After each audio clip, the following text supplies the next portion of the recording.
उत्तराखंड के रुद्रप्रयाग जिले में स्थित त्रियुगी नारायण मंदिर का भक्तों के बीच बहुत महत्व है,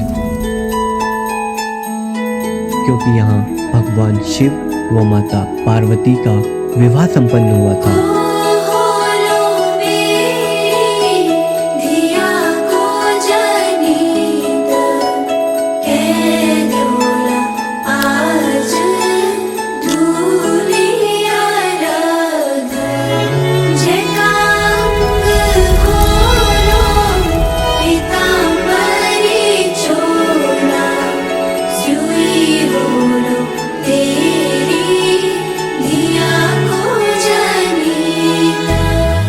इस मंदिर का निर्माण त्रेता युग में किया गया था।